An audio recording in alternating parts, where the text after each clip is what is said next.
ধন্যবাদ। আমার কথা কি শোনা যাচ্ছে? হ্যাঁ, শোনা যাচ্ছে। ঠিক আছে। তো আজকের এই যে বিষয়টা আমি ঠিক করলাম, যে কথাটা আপনি বললেন যে কিছুটা সাম্প্রতিক পরিপ্রেক্ষিতকে মাথায় রেখে আমি ভাবলাম, যদিও আমার কাজের প্রধান ক্ষেত্র, মানে যে জিনিসগুলো নিয়ে আমি বেশি কাজ করেছি মূলত মহাভারত এবং পরবর্তীকালে গুপ্তদের ইতিহাস নিয়ে, কিন্তু যেহেতু এখানে একটা সমমনস্ক গ্রুপ যেখানে মূলত ইতিহাসের আড্ডা বা আলোচনার জায়গা, সেই জন্য আমি কিছুটা রামায়ণ রামকথা ট্র্যাডিশন নিয়ে বলবো বলেই ভাবলাম, কারণ যেহেতু এই জিনিসটা এতটা বিতর্কিত সাম্প্রতিককালে, এবং বিতর্কের যে দুটো দিক আছে, একদিকে যেমন হিন্দুত্ববাদী রাজনীতির একটা দাবি রামায়ণকে কেন্দ্র করে রয়েছে, যেখানে রামের ঐতিহাসিকতার একটা জোরদার দাবি তারা করছেন এবং রামায়ণের প্রত্যেকটা কথা আক্ষরিক অর্থে ইতিহাস বলে বিবেচনা করতে হবে, এরকম একটা দাবি রয়েছে। এবং কিছুটা সেই দাবির প্রতিক্রিয়াতেই অনেক সময়ই যারা বিজ্ঞান ভিত্তিক যুক্তিবাদী ইতিহাস চর্চা করেন তাদের মধ্যে রামায়ণ সম্পর্কিত একটা অ্যাভারশন সৃষ্টি হচ্ছে, এবং সেখান থেকে রামায়ণকে সম্পূর্ণ নাকচ করার একটা মানসিকতাও দেখা যায়, যেটা খুব স্বাভাবিক। কারণ যখনই একটা জিনিস নিয়ে রাজনৈতিক মেরুকরণ সৃষ্টি হয় তখন আমরা দুদিকেই একটা এক্সট্রিম মনোভাব দেখতে পাই। এবারে বিষয়টা হলো যে রামায়ণকে নাকচ করা বলতে ঐতিহাসিকভাবে রামায়ণকে নাকচ করার মধ্যে সেরকম কোনো ভুল নেই, কারণ রামায়ণ কোনো ঐতিহাসিক গ্রন্থ নয়, বা রামায়ণকে হুবহু ইতিহাস বলে মেনে নেওয়ার কোনো কারণ নেই। যারা দক্ষিণপন্থী রাজনীতিতে বিশ্বাসী ঐতিহাসিক এবং প্রত্নতত্ত্ববিদ, বিশেষ করে বিবি লাল, তারা প্রত্নতত্ত্বের মাধ্যমে রামায়ণের সপক্ষে বা রামায়ণের ঘটনার সপক্ষে কোনো প্রমাণ বার করবার বহু চেষ্টা করেছেন, কিন্তু এখনো পর্যন্ত সেরকম সাফল্য তারা পাননি। কিন্তু আমি যে বিষয়টা বলতে চাইছি সেটা হচ্ছে যে রামায়ণ এবং রামকথা দুটো আলাদা জিনিস। রামায়ণ বলতে আমি যে সংস্কৃত মহাকাব্য বাল্মীকির রচনা বলে মনে করা হয় সেই একটা গ্রন্থকেই বোঝাচ্ছি।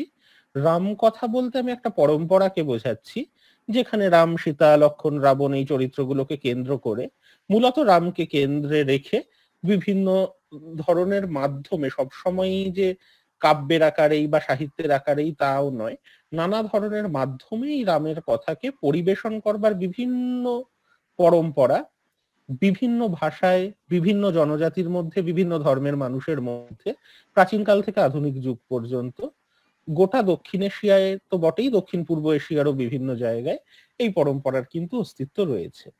এবং এইটা একটা আশ্চর্য ব্যাপার।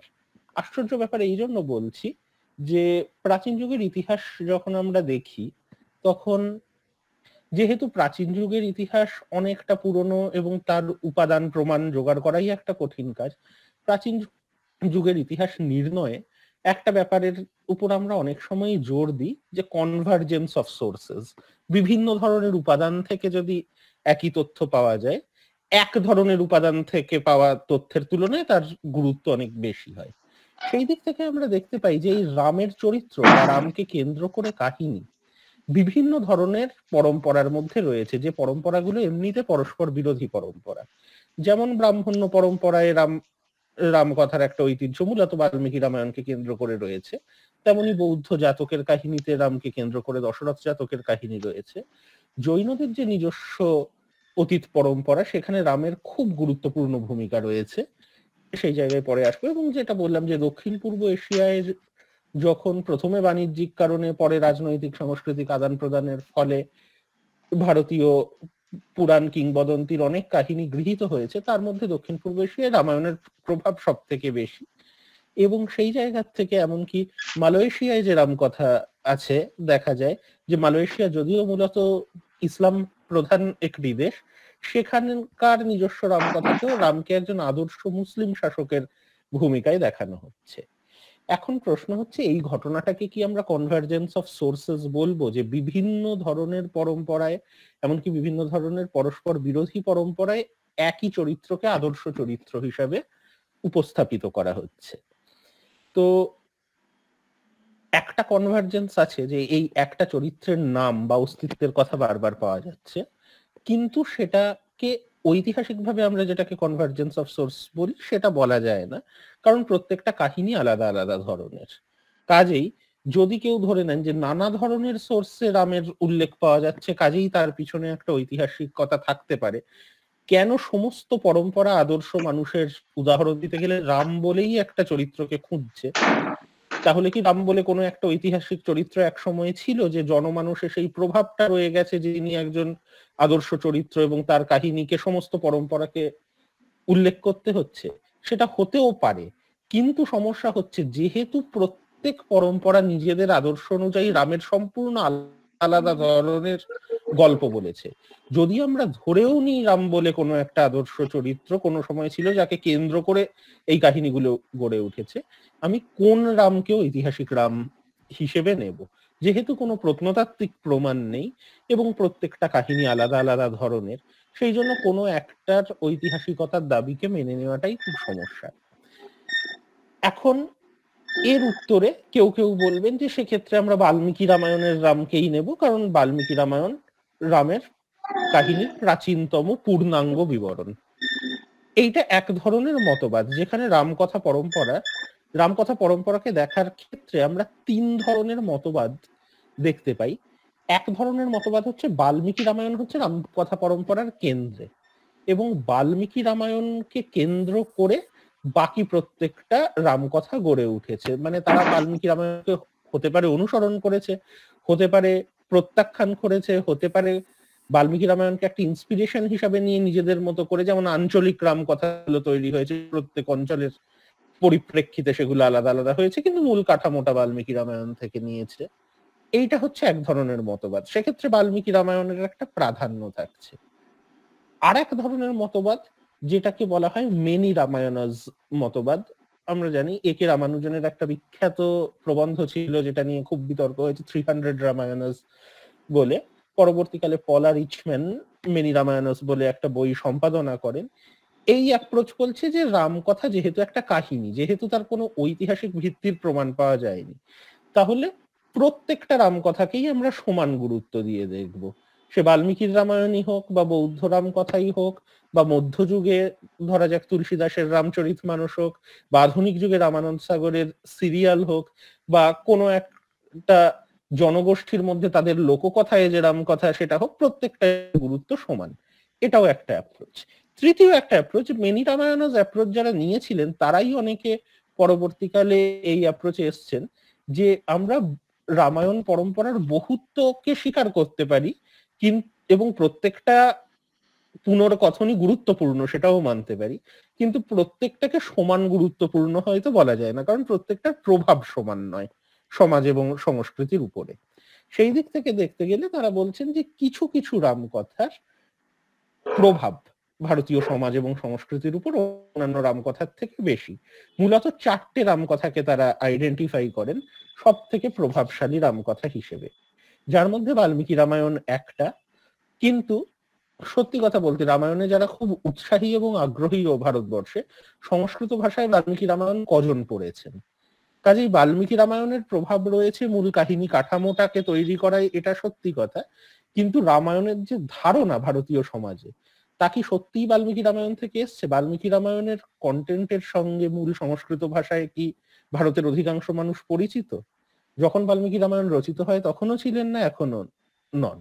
কাজেই আরো কতকগুলো রামকথা আছে যেগুলো হয়তো অত্যন্ত প্রভাবশালী। যেমন দ্বিতীয় যে রামকথার কথা বলি, তুলসীদাসের রামচরিত মানস।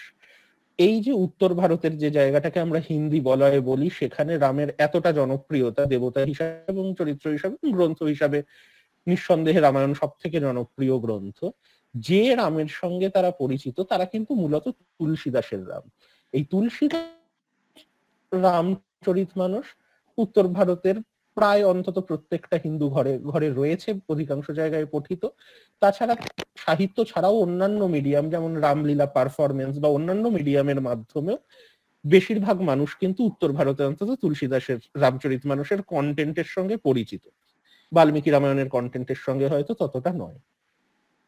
কিন্তু যদি আমরা দক্ষিণ ভারতের কথা দেখি, সেখানে রামচরিতমানসের প্রায় কোনো প্রভাবই নেই। তো তৃতীয় যে রামকথাটাকে অত্যন্ত প্রভাবশালী রামকথা হিসাবে ঐতিহাসিকরা দেখেন, কম্পনের ইরাম অবতারম রামকথার একটা তামিল রিটেলিং আদি মধ্যযুগের কবি কম্পন যেটি রচনা করেন। এবং দক্ষিণ ভারতে যত ধরনের রামকথা দেখা যায়, তামিল, তেলেগু, কন্নড়, মালায়ালাম বিভিন্ন ভাষায়, তার প্রত্যেকটারই মূল কাহিনী কাঠামো কিন্তু কম্পনকে অনুসরণ করে।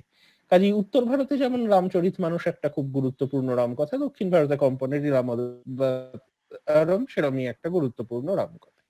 চতুর্থ, যার কথা একটু আগে বললাম, যে রামানন্দ সাগরের যে টিভি সিরিয়াল, যদিও আমি একটু আগে বলছিলাম যে উত্তর ভারতে সাধারণত মানুষের যে রামায়ণের ধারণা সেটা রামচরিতমানস প্রভাবিত, এই কথাটা হয়তো যখন পলা রিচম্যান লিখছিলেন তখনও কিছুটা সত্যি ছিল, যখন রামানুজন লিখছিলেন তখনও কিছুটা সত্যি ছিল, যে 1970-80 দশক পর্যন্ত উত্তর ভারতের রামকথার সব থেকে জনপ্রিয় মাধ্যম ছিল তুলসীদাসের রামচরিতমানস।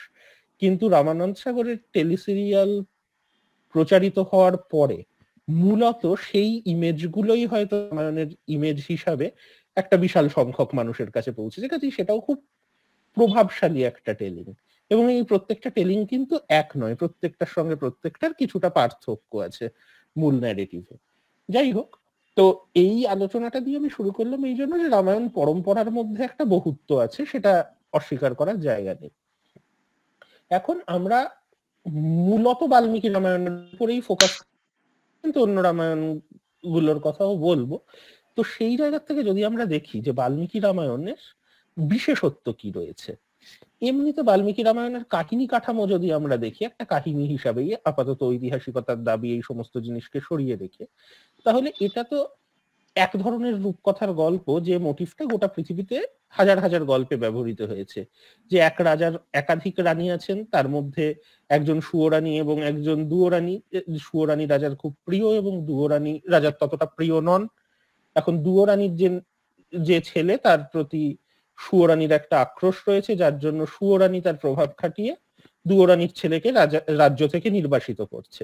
এবং নির্বাসিত হলে সেই রাজপুত্র অবশ্যই একটা জঙ্গলে যাচ্ছে, এবং জঙ্গলে যাওয়ার পর থেকে এক ধরনের অ্যাডভেঞ্চার দেখা যাচ্ছে, যে অ্যাডভেঞ্চারটাই সাধারণত এই রাজপুত্রেরা অনেক দূর দেশের কোনো একটা রাক্ষসপুরীতে গিয়ে পৌঁছন, সেখানে একজন বন্দিনী রাজকন্যা থাকেন, তাকে মুক্ত করে রাক্ষসদের মেরে তিনি রাজ্যে ফিরে আসেন। মূলত এই কাহিনী কাঠামোটাই রামায়ণেরও যে মূল গল্প তার কাহিনী কাঠামো। কিন্তু এই কাঠামো মেনে অজস্র গল্প পৃথিবীতে রচিত হয়েছে, প্রত্যেকটা মহাকাব্যে পরিণত হয়নি। কাজেই বাল্মীকি রামায়ণ যে একটা মহাকাব্যে পরিণত হয়েছে, তার পিছনে হয়তো এই কাহিনীর কথনের কিছু ধরনের কিছু বিশেষত্ব রয়েছে, যেটা বাল্মীকি রামায়ণকে এতটা গুরুত্বপূর্ণ জায়গায় নিয়ে এসেছে। সেইটা কি? বাল্মীকি রামায়ণ নিজেকে কিভাবে পরিচিত করে? বাল্মীকি রামায়ণ নিজে কিন্তু নিজেকে ইতিহাস বলে দাবি করে না, এই জিনিসটাও আমাদের মনে রাখা প্রয়োজন। ইতিহাস বলে দাবি করে না বলতে, আমরা সাধারণত ইংরাজি হিস্ট্রি শব্দটার বাংলা অনুবাদ করতে গিয়ে ইতিহাস শব্দটা ব্যবহার করি। আমি সেই অর্থে এই সেন্টেন্সে ইতিহাস শব্দটা বলছি না, কারণ ইংরাজিতে যাকে হিস্ট্রি বলে বহু ধরনের কোন সাহিত্য প্রাচীন ভারতে সম্ভবত রচিত হয়নি। অনেক বলতে পারেন যে কিছু হিস্টোরিক্যাল বায়োগ্রাফি, বাণভট্টের হর্ষচরিত বা সেই ধরনের সাহিত্য পরবর্তীকালে রাজতরঙ্গিনী দ্বাদশ শতাব্দীতে রচিত হয়েছে। কিন্তু তার আগে, অন্তত সপ্তম অষ্টম শতাব্দীর আগে, ধারাবাহিক কালানুক্রমিক ইতিহাস লিখবার কোন পরম্পরা সেই অর্থে প্রাচীন ভারতে ছিল না। কিন্তু ইতিহাস বলে একটা পরম্পরার অস্তিত্ব বৈদিক যুগ থেকে রয়েছে। সেটা আধুনিক হিস্ট্রি যেভাবে লেখা হয় সেইভাবে না হলেও একটা ট্র্যাডিশনাল হিস্ট্রি বা পরম্পরাগত একটা অতীতের বিবরণ দেওয়ার চেষ্টা ইতিহাস নামক পরম্পরার মধ্যে ছিল। যেমন মহাভারত নিজেকে ইতিহাস বলে পরিচিত করে। এই ইতিহাসের অর্থ হিস্ট্রি নয়, যে মহাভারত একটা ইতিহাসের অর্থ এটা নয় যে মহাভারত আধুনিক যুগের বিচারে একটা হিস্ট্রি। কিন্তু মহাভারত রচনার উদ্দেশ্য অতীতের একটা রাজবংশের কাহিনী বর্ণনা করা, কুরু বংশের কাহিনী বর্ণনা করা। এবং মহাভারত নিজেকে ইন্ট্রোডিউসও করছে সেইভাবে যে কুরু বংশেরই একজন রাজা জন্মেজয়, তিনি একটা যজ্ঞ করছেন এবং তাকে তার পূর্বপুরুষদের কাহিনী একজন চারণ কবি বলছেন। তো প্রাচীন ভারতের সাহিত্য রচনার কথা যদি আমরা ভাবি, একদিকে ধর্মীয় সাহিত্য রচিত হয়েছে, যেটা বৈদিক সাহিত্য, বৈদিক সাহিত্যের যারা রচয়িতা, ঋগ্বেদের যুগে তারা যে কেউই হতে পারেন যারা সাহিত্য রচনা করছেন, তাদের বৈদিক ঋষি বলা হচ্ছে। পরবর্তী বৈদিক যুগে বর্ণ ব্যবস্থা চলে আসছে, কাজেই মূলত ব্রাহ্মণেরা, ক্ষেত্র বিশেষে কিছু কিছু ক্ষত্রিয়রা বৈদিক সাহিত্য রচনা করছেন।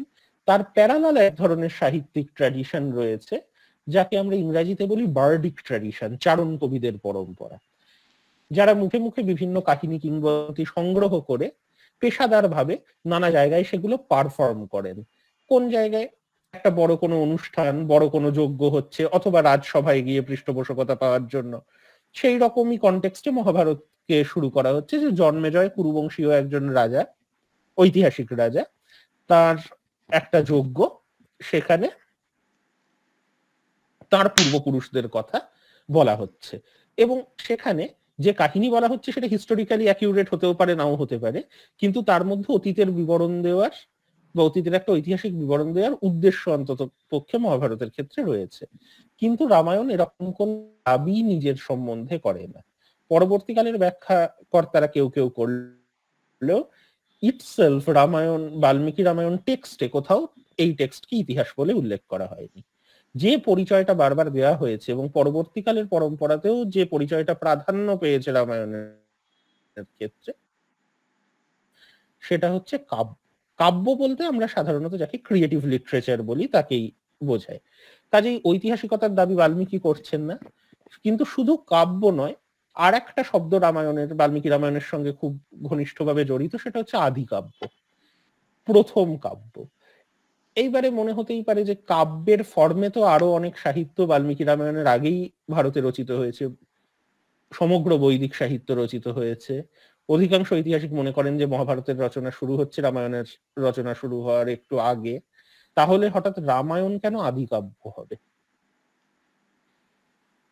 এর কারণ আবার কাব্যতত্ত্বের একটা গোড়ার জায়গায় যদি আমরা যাই, যে কাব্য কাকে বলা যায়। এখন কারাগারে বন্দী আছেন যিনি তেলেগু সাহিত্যের অন্যতম কবি এবং তাত্ত্বিক ভারাভারা রাও, তাকে একবার প্রশ্ন করা হয়েছিল যে কোরআনকে কেন কাব্য বলা চলে না, কোরআন অত্যন্ত উৎকৃষ্ট মানের আরবি কবিতায় রচিত, তাহলে কোরআনকে কেন কাব্য বলা হবে না? এবং সেই ক্ষেত্রে ভারাভারা রাওয়ের উত্তর ছিল, তখনই একটা সাহিত্য কাব্য হতে পারে যখন তার উদ্দেশ্য হচ্ছে কাব্য হয়ে ওঠা।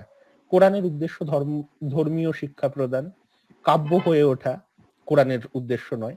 একই রকম ভাবে বৈদিক সাহিত্যের উদ্দেশ্য কাব্য হয়ে ওঠা নয়। মহাভারতের মধ্যে কাব্য গুণ প্রচন্ড ভাবেই রয়েছে, কিন্তু মহাভারতের প্রাথমিক উদ্দেশ্য কাব্য হয়ে ওঠা নয়, যে কথাটা একটু আগেই আমরা আলোচনা করলাম। কুরুবংশের অতীত রাজাদের বিবরণ দেওয়াটা প্রাথমিক উদ্দেশ্য, দিতে গিয়ে তার মধ্যে কাব্যগুণ থাকতে কম একটা কাব্য হিসাবে রচিত হচ্ছে। এখন তার মানেই রামকথার প্রাচীনতম রূপ কি বাল্মীকি রামায়ণ? সেটা নিয়েও বিতর্কের জায়গা আছে। বাল্মীকি রামায়ণ কবে রচিত হয়েছে? সাধারণত আমরা টেক্সট বুকে যে বর্ণনা পড়ি যে খ্রিস্টপূর্ব 500 বা 400 শতক থেকে খ্রিস্টীয় 400 বা 500 শতক পর্যন্ত একটা লম্বা সময়কাল বলা হয় যখন রামায়ণ রচিত হচ্ছে। কিন্তু এই 1000 বছরের সময়কালে প্রত্যেক দিন রামায়ণ রচিত হচ্ছে এরকম ব্যাপারটা ঠিক নয়। মহাভারতের ক্ষেত্রেও বলা হয় মহাভারত রচনার অনেকগুলো স্তর রয়েছে, রামায়ণ অতটা জটিল গ্রন্থ নয়, অতগুলো স্তরেও রচিত নয়। রামায়ণের বেশিরভাগটা একজন কবির রচনা বলেই মনে হয় পড়লে। তো সাধারণত রামায়ণ নিয়ে যেটা বলা হয় যে এই যে সপ্তকাণ্ড রামায়ণ, বালকাণ্ড, অযোধ্যাকাণ্ড, অরণ্যকাণ্ড, কিষ্কিন্ধাকাণ্ড, সুন্দরকাণ্ড, যুদ্ধকাণ্ড এবং উত্তরকাণ্ড, এই 7টা কাণ্ডে বাল্মীকি রামায়ণ। তার মধ্যে দ্বিতীয় থেকে ষষ্ঠ কাণ্ড অর্থাৎ অযোধ্যাকাণ্ড থেকে যুদ্ধকাণ্ড পর্যন্ত অবশ্যই একজন কবির রচনা, যেটা ওই খ্রিস্টপূর্ব 5ম শতাব্দীর একটু আগে বা পরে কোনো একটা সময় রচিত হয়েছে, সম্ভবত আগে, খ্রিস্টপূর্ব 5ম শতকের পরে নয়। কেন পরে নয় তার কতগুলো ঐতিহাসিক প্রমাণ আছে, একটু বাদে আমি তাতে আসবো। অন্যদিকে বালকাণ্ড এবং উত্তরকাণ্ড, প্রথম এবং শেষ কাণ্ড দুটো এই গ্রন্থে পরবর্তীকালে সংযোজিত হয়েছে।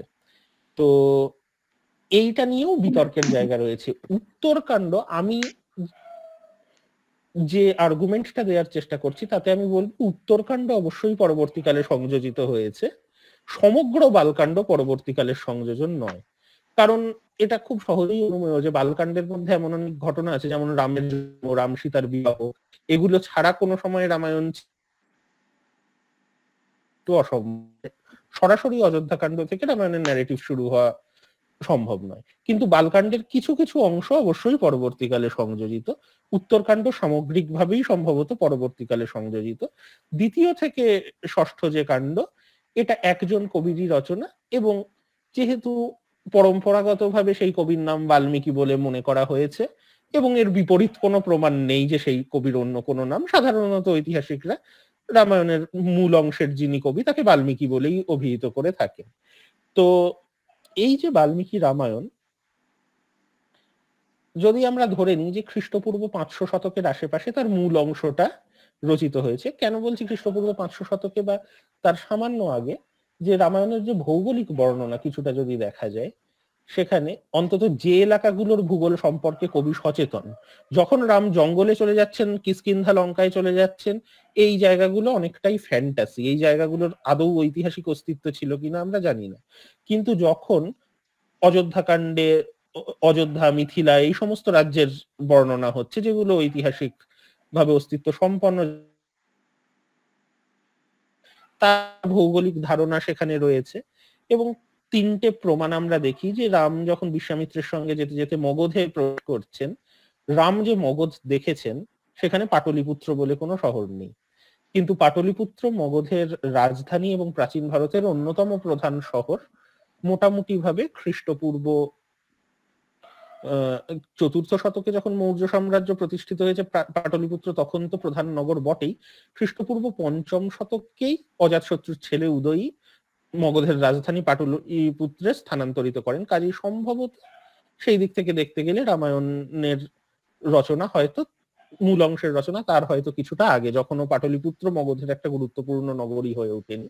একই রকম ভাবে রাম যখন বিদেহ রাজ্যে যাচ্ছেন, সেখানে মিথিলা এবং বিশালা দুটো আলাদা আলাদা নগরী, যেখানে আমরা জানি যে খ্রিস্টপূর্ব 6ষ্ঠ-5ম শতক থেকে এই দুটো নগরী জুড়ে গিয়ে বৈশালী বলে একটা নগরী গড়ে ওঠে, যেটা বিদেহের প্রধান নগরী ছিল। কিন্তু বাল্মীকি রামায়ণে মিথিলা এবং বিশালা এই দুটো আলাদা দুটো নগরী।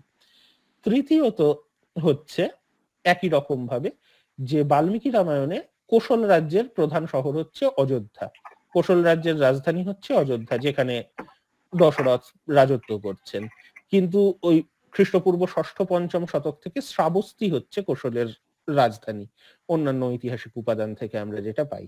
কাজেই এই ভৌগোলিক বিবরণগুলো দেখলে এবং গোটা রামায়ণে বৌদ্ধ ধর্ম, জৈন ধর্ম সম্বন্ধে প্রায় কোন ধরনের ধারণার যে অভাব, এইগুলো মিলিয়ে দেখলে মনে হয় খ্রিস্টপূর্ব 6ষ্ঠ-5ম শতকের একটু আগেই হয়তো বাল্মীকি রামায়ণের মূল অংশগুলো সংকলিত হয়েছে। এবং যে তিনটে রেফারেন্স আমি দিলাম, বিশ্বামিত্রের সঙ্গে রামের ভ্রমণ বা কৌশলের বর্ণনা বা মিথিলা এবং বিশালা নগরীতে রামের যাত্রা, প্রত্যেকটাই কিন্তু বালকাণ্ড থেকে আসছে। কাজেই বালকাণ্ডের এই অংশগুলো অন্তত প্রাচীন অংশের মধ্যেই আমাদেরকে ধরতে হবে। আরেকটা কথা হচ্ছে যে কেন বালকাণ্ড উত্তরকাণ্ডকে পরবর্তীকালে সংযোজন বলা হয়, কারণ অযোধ্যাকাণ্ড থেকে যুদ্ধকাণ্ড, এই 5টা কাণ্ডে কোথাও রামকে দেবতা বলে উল্লেখ করা নেই। উত্তরকাণ্ডে রামকে বিষ্ণুর অবতার হিসাবে দেখানো হচ্ছে এবং বালকাণ্ডের কোনো কোনো জায়গায় দেখানো হচ্ছে। তাই মনে করা হয় প্রথম দিকে রামায়ণ কোনো ধর্মীয় সাহিত্য ছিল না, রামায়ণ নিজেকে কাব্য বলে উপস্থাপিত করেছে, এটা একটা কাব্যই ছিল। এই কাব্যের নায়কের দেবতায়ন ঘটছে যখন উত্তরকাণ্ড সংযোজিত হচ্ছে এবং বালকাণ্ডের বৈষ্ণবায়িত অংশগুলো সংযোজিত হচ্ছে। তো মোটামুটি ভাবে এই আলোচনার থেকে এসে আমরা যেটা বলতে পারি যে এই খ্রিস্টপূর্ব 7ম-6ষ্ঠ শতক প্রায় সমসাময়িক যে সময়ে বৌদ্ধ ধর্ম, জৈন ধর্মের উত্থান ঘটছে উত্তর ভারতে, এই সময় যদি বাল্মীকি রামায়ণের রচনা শুরু হয়, তাহলে বাল্মীকি রামায়ণই কি রামকথার প্রাচীনতম কথন? কারণ বৌদ্ধ এবং জৈনদেরও রামকথার কথন রয়েছে, এবং এই গ্রন্থগুলো আর একটু পরে রচিত অবশ্যই, বৌদ্ধ দশরথ জাতক বা জৈন পৌমচরীয়, কিন্তু এই কাহিনীগুলোও তাদের মধ্যে কথা পরম্পরায় অনেকদিন চলার পর লিপিবদ্ধ হয়েছে। কাজেই ব্রাহ্মণ্য, বৌদ্ধ, জৈন তিনটে প্রাচীন রামকথা প্রাচীনকাল থেকে সমান্তরাল ভাবে অবস্থান করেছে। কোনটা কোনটার থেকে প্রাচীন এটা নির্ধারণ করা নিশ্চিতভাবে খুব কঠিন। কিন্তু রমিলা থাপার যখন রামায়ণ নিয়ে আলোচনা করেন, তখন তিনি একটা সম্ভাবনার কথা বলেছিলেন যে তিনটে কাহিনী কি ধরনের ঐতিহাসিক প্রেক্ষিতকে দেখাচ্ছে দেখতে গেলে মনে হয় যে এই তিনটে কাহিনীকে ভালো করে পড়লেই একটা ঐতিহাসিক বিবর্তনের ছবি পাওয়া যায়, যাতে মনে হয় যে বৌদ্ধ দশরথ জাতক প্রথমে রচিত, বাল্মীকি রামায়ণ তার পরে রচিত এবং জৈন পৌমচরীয় তারপরে রচিত। কেন এই কাহিনীগুলো সম্বন্ধে যদি একটু বলি, যে বৌদ্ধ দশরথ জাতকে কি রয়েছে। দশরথ জাতকের কাহিনী খুব ছোট করে বলে, দশরথ জাতকের রাম রাবণের যুদ্ধ, রাবণ বধের কোনো কাহিনী নেই। বাল্মীকি রামায়ণের অযোধ্যা কাণ্ডের যে কাহিনী, সেটাই দশরথ জাতকের মূল উপজীব্য। কাহিনী হচ্ছে যে দশরথ বলে একজন রাজা আছেন, কোশলের রাজা নন, বারাণসীর রাজা, এবং এই রাজার এক স্ত্রী ছিলেন যার 3 সন্তান, রাম পণ্ডিত, লক্ষণ পণ্ডিত এবং সীতা। এই স্ত্রীর মৃত্যুর পর রাজা দ্বিতীয় একজন স্ত্রীকে বিবাহ করেন, তার পুত্রের নাম হচ্ছে ভরত কুমার। এবারে এই দ্বিতীয় স্ত্রী প্রথম স্ত্রীর সন্তানদেরকে সহ্য করতেন না। দশরথের মনে হয় যে দ্বিতীয় স্ত্রী হয়তো চক্রান্ত করে প্রথম স্ত্রীর সন্তানদের মেরে ফেলবেন, কাজেই দশরথ প্রথম স্ত্রীর সন্তানদেরকে প্রাণ বাঁচানোর জন্য বনে পালিয়ে যেতে বলেন। তারা বনে পালিয়ে যায়, কিন্তু এর কিছুদিনের মধ্যে দশরথের মৃত্যু হয়। সেই খবর নিয়ে ভরত উপস্থিত হন ওই অরণ্যে যেখানে রাম, লক্ষণ এবং সীতা বসবাস করছেন, ফিরিয়ে আনবার জন্য। এই পিতার মৃত্যু সংবাদ, এটা একটা শোক সংবাদ, সেটা শুনে লক্ষণ এবং সীতা মুহ্যমান হয়ে পড়েন, ভরত নিজেও কিছুটা মুহ্যমান হয়ে পড়েন, কিন্তু রাম অবিচলিত থাকেন। তখন ভরত রামকে প্রশ্ন করেন যে পিতার মৃত্যুর মতো একটা সংবাদও কেন তাকে বিচলিত করলো না। রাম তখন বৌদ্ধ ধর্মের যে মূল তত্ত্ব, যে জরা ব্যাধি এবং মৃত্যু পৃথিবীর একটা সত্য এবং এই দুঃখকে জয় করাই হচ্ছে প্রকৃত জ্ঞানী ব্যক্তির লক্ষণ, এই ব্যাখ্যা রাম দেন।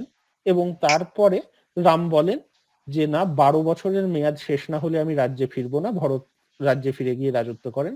12 বছর পর রাম রাজ্যে ফিরে গিয়ে রাজা হন এবং রাম সীতাকে বিবাহ করেন। তো আবার একটা রাজনৈতিক কন্ট্রোভার্সি এই কাহিনী যখন সামনে আসে তখন তৈরি হয়েছিল যে এই যে রাম সীতার বিবাহকে ভাই বোনের বিবাহ হিসাবে দেখানো হচ্ছে, এটা কি বৌদ্ধরা ব্রাহ্মণ্য পরম্পরাকে বিকৃত করার জন্য করছে ইত্যাদি। এর মধ্যে ব্রাহ্মণ্য পরম্পরাকে বিকৃত করবার কোনো চেষ্টা নেই, কারণ এই কাহিনী, জাতকের কাহিনী আমরা জানি যে গৌতম বুদ্ধের পূর্বজন্মের কাহিনী এবং রামকে বোধিসত্ত্ব অর্থাৎ গৌতম বুদ্ধেরই একটা পূর্বজন্ম হিসাবে দেখানো হচ্ছে, একজন আদর্শ বৌদ্ধ চরিত্র হিসাবেই দেখানো হচ্ছে, কোনো বিকৃত ভাবে দেখানো হচ্ছে না। তাহলে এই কাহিনীতে রাম সীতার বিবাহকে ভাই বোনের বিবাহ হিসাবে কেন দেখানো হলো? কারণ এইখানে রমিলা থাপার দেখাচ্ছেন যে বৌদ্ধ ধর্মের যে অরিজিন স্টোরি গুলো, সেগুলো অনেক সময় ভাই বোনের বিবাহকে গ্লোরিফাই করে। তার কারণ হচ্ছে একটা সময়ে রাষ্ট্র ব্যবস্থা আসার আগে, বিবাহের ইনস্টিটিউশন এতটা গুরুত্বপূর্ণ হয়ে ওঠার আগে, যখন গোষ্ঠীবদ্ধ জীবন ছিল, তখন কিন্তু একই গোষ্ঠীর মধ্যে বিবাহকে সব থেকে ভালো বিশুদ্ধ বিবাহ মনে করা হতো, কারণ একই পরিবারের মধ্যে রক্ত সংমিশ্রণ ঘটছে না বাইরের থেকে, রক্তের বিশুদ্ধতা রক্ষা পাচ্ছে, এমন একটা ধারণা ছিল। হয়তো দশরথ জাতক সেরকম একটা কনটেক্সটকে রিফ্লেক্ট করছে, অর্থাৎ রাষ্ট্র ব্যবস্থা আসার আগে গোষ্ঠী ব্যবস্থার পরিস্থিতিকে। অন্যদিকে বাল্মীকি রামায়ণে আমরা কি দেখছি? বাল্মীকি রামায়ণে আমরা দেখছি এই রাষ্ট্র ব্যবস্থার সঙ্গে রাষ্ট্র আসার আগের যে গোষ্ঠী ব্যবস্থা, তার একটা সংঘাত। একদিকে অযোধ্যায় রাজা দশরথ, তার একটা সুগঠিত রাষ্ট্র আছে, সেনাবাহিনী আছে, নিয়মিত কর আদায় করা হয়, প্রশাসনিক ব্যবস্থা আছে, রাষ্ট্র বলতে আমরা যাকে বুঝি, এবং রাষ্ট্রের ভিত্তি, অর্থনৈতিক ভিত্তি যদি কর হয়, তার জন্য কৃষি সভ্যতার প্রয়োজন আছে। রামায়ণে বারবার কৃষির অনুষঙ্গ আছে, কৃষির বিবরণ আছে। অন্যদিকে রাম নির্বাসিত হয়ে অরণ্যে প্রবেশ করছেন, যে অরণ্যে চাষবাস কিছু হয় না এবং অরণ্যে রাক্ষসেরা রয়েছে। অবশেষে বানর এবং রাক্ষসদের যে রাজ্য, সেখানে রাম যাচ্ছেন। কিষ্কিন্ধা আর লঙ্কার যে বিবরণ আছে, সেখানে চাষবাসের কোনো উল্লেখ নেই, প্রশাসনিক ব্যবস্থার কোনো উল্লেখ নেই। রাবণের যে লঙ্কা স্বর্ণলঙ্কা হিসাবে রামায়ণে বর্ণনা করা হয়েছে, তারও ধনসম্পত্তি কিন্তু সোনা বা বিভিন্ন খনিজ সম্পদ বা বিভিন্ন জায়গা থেকে লুট করে আনা দ্রব্য। কৃষিভিত্তিক যে একটা অর্থনৈতিক ব্যবস্থা, তার কোনো উল্লেখ নেই। রাবণের কোনো অর্গানাইজড প্রশাসন নেই, সেনাবাহিনী নেই, কর আদায় করার মেকানিজম নেই। রামায়ণে খেয়াল করে দেখে থাকবেন দশরথের অধীনে অনেক কর্মচারী আছে, যেমন বশিষ্ঠ, সুমন্ত্র ইত্যাদি। রাবণের হয়ে যুদ্ধ করছেন কিন্তু তার আত্মীয় স্বজন, বন্ধু বান্ধবেরা, যেটা একটা ব্যবস্থার লক্ষণ বা কৌম ব্যবস্থার লক্ষণ। তো স্টেট সোসাইটি এবং ক্ল্যান সোসাইটি, দশরথ জাতক যখন রচিত হচ্ছে তখন ক্ল্যান সোসাইটিটাই প্রিডমিনেন্ট সোসাইটি।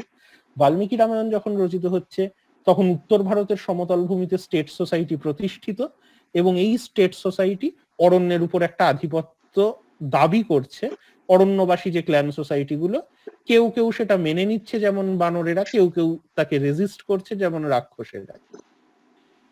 এইবারে এই ব্যাপারটা বদলে যাচ্ছে বিমলসুরীর পৌমচরীয় যে জৈন রাম কথা সেইখানে গিয়ে, এবং এটা খুব আশ্চর্য ব্যাপার যদি আমরা ভাবি যে কেন হঠাৎ জৈনরা আলাদা একটা রামকথা লিখলেন। এই রামকথার লেখক বিমলসুরী। এই গ্রন্থটা বেশ খানিকটা পরে রচিত, হয়তো খ্রিস্টীয় প্রথম শতাব্দী বা খ্রিস্টপূর্ব প্রথম শতাব্দী এই সময়ে রচিত, এবং বিমলসুরী সরাসরি বাল্মীকি রামায়ণের উল্লেখ করছেন নাম না করে। বিমলসুরী বলছেন কেন এই কাহিনী লিখতে হলো, কারণ রাম একজন আদর্শ চরিত্র, রামের প্রকৃত ইতিহাস জানা দরকার। এইখানে প্রথম রামকথার মধ্যে একটা ঐতিহাসিকতার দাবি আসছে জৈনদের থেকে। বাল্মীকি কিন্তু রামকথার মধ্যে কোনো ঐতিহাসিকতার দাবি করেননি, বিমলসুরী করছেন। কিন্তু কি উদ্দেশ্য করছেন? বিমলসুরী বলছেন রাম একজন আদর্শ চরিত্র, তার কাহিনী জানা দরকার, কিন্তু জানা যায় না কারণ এই কাহিনীটা একজন মূর্খ কুকবির হাতে পড়ে সম্পূর্ণ নষ্ট হয়ে গেছে। এই মূর্খ কুকবি কে সেটা বিমলসুরী বলছেন না, কিন্তু বোঝা যাচ্ছে যে তিনি গভীরভাবে বাল্মীকি রামায়ণ পড়েছেন। কারণ কেন সেই কবি মূর্খ কুকবি বলতে গিয়ে বিমলসুরী বলছেন যে একজন কবি যিনি মনে করেন যে একজন মানুষের 10টা মাথা থাকে, একজন 6 মাস ঘুমোতে পারে, বানরদেরকে নিয়ে যুদ্ধ করে একটা রাজ্য জয় করা যায়, এগুলো সবই অবিশ্বাস্য ঘটনা। কাজেই রামায়ণের যে প্রকৃত ঘটনা, রামের যে প্রকৃত ইতিহাস, সেটা বিমলসুরী পুনরুদ্ধার করছেন। সেই কাহিনীতে কি বলা হচ্ছে না, বলা হচ্ছে বাল্মীকি রামায়ণে বানর এবং রাক্ষসদের যেভাবে দেখানো হয়েছে জিনিসটা ঠিক নয়। আসলে এগুলোও দুটো প্রাচীন রাজবংশ, তাদের নাম, তারা বিদ্যাধর বংশ বলে একটা প্রাচীন বংশের উত্তরাধিকারী, এবং বানর বা রাক্ষস এরা কোনো অদ্ভুত প্রাণী নয়, এরাও এক একটা রাজ্যের রাজা। রাম রাবণের যুদ্ধ দুটো রাজ্যের মধ্যে যুদ্ধ, এবং দুটো রাজ্যই সম্মাননীয় রাজ্য। তো এই যে পরিবর্তনটা দৃষ্টিভঙ্গিতে ঘটলো, কেন ঘটলো, এই বানর এবং রাক্ষস কারা, সেই জায়গাটায় যদি আমরা ফিরে যাই বাল্মীকি রামায়ণে, যে আমরা জানি রাম নির্বাসিত হচ্ছেন অযোধ্যার থেকে, তিনি বনে প্রবেশ করছেন। অবশ্যই এই যত তিনি দক্ষিণ দিকে এগোচ্ছেন কবির নিজের ভৌগোলিক ধারণা অস্পষ্ট হয়ে পড়ছে, কিন্তু একটা জায়গা পর্যন্ত কবির ধারণা আছে, দণ্ডকারণ্যে রাম যখন এসে পৌঁছচ্ছেন। এই যে মধ্য ভারতের অরণ্য এবং তারপরে দাক্ষিণাত্যের পূর্ব দিক এবং পশ্চিম দিক উভয়ই রয়েছে, কি আছে না আছে কবি জানেন না। যদিও লঙ্কাকে শ্রীলঙ্কার সাথে আইডেন্টিফাই করবার একটা পপুলার ধারণা আছে, রামায়ণে কিন্তু লঙ্কা শ্রীলঙ্কায় এরকম মনে করার কোনো জিওগ্রাফিক্যাল কারণ নেই। কারণ যে বানরেরা দক্ষিণ দিকে সীতাকে খুঁজতে গেলেন, তারা বললেন তারা বিন্ধ্য পর্বত পেরিয়েই একটা সমুদ্র পেলেন। এ ধরনের সমুদ্র তো নেই যেটা বিন্ধ্য পর্বত পেরিয়েই পাওয়া যায়। কাজেই কবি ভাষাভাবে জানেন যে বিন্ধ্য পর্বত পেরিয়ে দক্ষিণে যেতে হয় এবং দক্ষিণের কোথাও সমুদ্র আছে, কিন্তু কোনো জিওগ্রাফিক্যাল কনসিস্টেন্সি এই জায়গার নেই। কিন্তু আমরা জানি যে এই দাক্ষিণাত্যের অরণ্য, দণ্ডকারণ্য, এখনকার যে দান্তেওয়াড়া রিজিয়ন, এই এলাকাগুলো, বা সেই সময় দাক্ষিণাত্যের পূর্ব দিক যেমন উড়িষ্যা থেকে শুরু করে মধ্যপ্রদেশে বুন্দেলখণ্ড, এই এলাকাগুলোয় যে অরণ্য উপজাতিগুলো বসবাস করতেন, তাদের সঙ্গে রাষ্ট্র ব্যবস্থার দীর্ঘদিন চলেছে প্রাচীন ভারতে। পরবর্তীকালে মৌর্যরা বা গুপ্তরা তাদের আটবিক বলে উল্লেখ করেছেন, এবং এই সংঘাতের কথা তখনও চলছে। আগেকার সাহিত্যে তাদের রাক্ষস, বানর ইত্যাদি কাল্পনিক প্রাণী হিসাবে বর্ণনা করা হচ্ছে। কিন্তু দাক্ষিণাত্যের এই জায়গাগুলোতে এরা প্রথম রাষ্ট্র ব্যবস্থার অধীনে শেষ পর্যন্ত আসে মৌর্যদের অধীনে, এবং মৌর্য সাম্রাজ্যের পতন যখন ঘটে, এই অঞ্চলগুলোই কিন্তু স্বাধীন বেশ কিছু রাষ্ট্র গড়ে ওঠে মৌর্য পরবর্তী যুগে, যে সময়ে সম্ভবত রামায়ণেরও একটা পরিবর্তন ঘটে। উত্তরকাণ্ড সংযোজনের কথায় আমি আসবো একটু পরে। তো এই যে মৌর্য সাম্রাজ্যের পতনের পর মৌর্য পরবর্তী যুগে দাক্ষিণাত্যের নতুন রাষ্ট্রগুলোর উদ্ভব ঘটলো, এরা অনেকেই প্রতিবাদী ধর্মগুলোর, বিশেষ করে জৈন ধর্মের পৃষ্ঠপোষক ছিলেন। সব থেকে বড় উদাহরণ এদের মধ্যে হচ্ছে, আমরা জানি যে কলিঙ্গকে অশোক মৌর্য সাম্রাজ্যের অন্তর্ভুক্ত করেছিলেন, এবং মৌর্য সাম্রাজ্য ভেঙে পড়ার পর কলিঙ্গে একটা স্বাধীন রাষ্ট্র গড়ে উঠছে, যার প্রথম স্বাধীন রাজার নাম আমরা পাই খারবেল, যার হাতিগুম্ফা লিপি উড়িষ্যার উদয়গিরি গেলে দেখা যায়। সেখানে খারবেলের রাজত্বের বিবরণ আছে। খারবেল জৈন ধর্মের একজন অন্য পৃষ্ঠপোষক ছিলেন। তো এই দাক্ষিণাত্যের রাজশক্তিগুলো যারা জৈন ধর্মের পৃষ্ঠপোষক, রামায়ণে তাদেরকে বানর, রাক্ষস ইত্যাদি বলে যেভাবে বর্ণনা করা হয়েছে, অবশ্যই জৈনদের পক্ষে সেটা খুব একটা কমফোর্টেবল নয়। কাজেই দাক্ষিণাত্যের এই রাজশক্তিগুলোরও যে একটা আভিজাত্য রয়েছে, তারাও যে প্রাচীন রাজশক্তির উত্তরাধিকারী, এই বিবরণটা কিন্তু বিমলসুরীর পৌমচরীয় মূল বিবরণ। এবং প্রকৃতপক্ষে যে বিদ্যাধর বংশের একটা শাখা মেঘবাহন বংশে রাবণের জন্ম বলে দেখানো হচ্ছে, খারবেল নিজেও সেই মেঘবাহন বংশের উত্তরাধিকারী বলে দাবি করেন। কাজে রাবণের বংশ এবং খারবেলের বংশের মধ্যে একটা সংযোগ স্থাপনের চেষ্টা এখানে রয়েছে, এবং তার পিছনে হয়তো কিছু ঐতিহাসিক কারণও রয়েছে, সেই ডিটেলসে আমি আর যাচ্ছি না। তো এইভাবে রামকথার প্রাচীন কথনগুলো রয়েছে, বাল্মীকি রামায়ণ তার মধ্যে একটা। কিন্তু বাল্মীকি রামায়ণ কি সেটা দেখতে গেলে বাল্মীকি রামায়ণ নিজের পরিচয় কিভাবে দিচ্ছে, বাল্মীকি রামায়ণে বালকাণ্ডের প্রথম 4টে সর্গকে যদি আমরা পড়ি একবার, সেখানে আমরা দেখতে পাবো কি কি ঘটছে। বাল্মীকি রামায়ণের শুরু হচ্ছে যে বাল্মীকি বলে একজন মুনি, তার সঙ্গে দেখা হচ্ছে নারদ বলে একজন মুনি, যিনি ভূপর্যটক, পৃথিবীর বিভিন্ন জায়গা ঘুরে এসেছেন। তাকে বাল্মীকি প্রশ্ন করছেন যে একজন আদর্শ মানুষের নাম বলুন, বলে বিভিন্ন গুণের একটা তালিকা দিচ্ছেন, যে এই সমস্ত গুণ রয়েছে এই রকম একজন মানুষের কথা বলুন। নারদ তার উত্তরে বলছেন যে এত গুণ একসঙ্গে তো দেবতাদের মধ্যেও থাকে না, কিন্তু একজন মানুষের কথা শোনা যায় যার মধ্যে ছিল। নারদ বলছেন ইক্ষ্বাকু বংশ প্রভব রাম নাম জনৈশ্রুত। তো ইক্ষ্বাকু বংশে জন্মেছিলেন, রামে জনৈশ্রুত, লোকের মুখে শোনা যায়। অর্থাৎ এবারে বাল্মীকি জিজ্ঞেস করলেন যে তিনি কে, তার জীবন বৃত্তান্ত কি। খুব সংক্ষেপে নারদ রামায়ণের মূল কাহিনীটা বাল্মীকিকে বললেন। বাল্মীকি সেটা জানা থাকলো, তখনও তাকে ভিত্তি করে কাব্য রচনার কথা বাল্মীকি ভাবেননি। তারপরে একটা বিখ্যাত কাহিনী আমরা অনেকেই শুনেছি, যে বাল্মীকি ওই তমসা নদীতে চান করতে যাচ্ছেন, তখন তিনি দেখছেন একটা মিলনরত ক্রৌঞ্চ ক্রৌঞ্চি, তাদের একটা অর্থাৎ ক্রৌঞ্চটা ব্যাধের তীরে নিহত হচ্ছেন। সেই ব্যাধকে বাল্মীকি যে অভিশাপ দিচ্ছেন সেটা একটা ছন্দবদ্ধ ভাবে নির্গত হচ্ছে, শোক থেকে সৃষ্টি বলে সেই ছন্দের নাম দেয়া হচ্ছে শ্লোক। বাল্মীকি বুঝতে পারছেন তার মধ্যে কবি প্রতিভা রয়েছে, তখন রামের কাহিনী বাল্মীকি রচনা করছেন, এবং সেই কাহিনী তিনি শিক্ষা দিচ্ছেন কুশীলবদের। কুশীলব কারা না, প্রাচীন ভারতে এই যে বিভিন্ন চারণ কবিদের গোষ্ঠী ছিল, সুত, মাগধ, কুশীলব, এগুলো বিভিন্ন চারণ কবিদের গোষ্ঠীর নাম। কুশীলবও সেরকম চারণ কবিদের একটা গোষ্ঠী।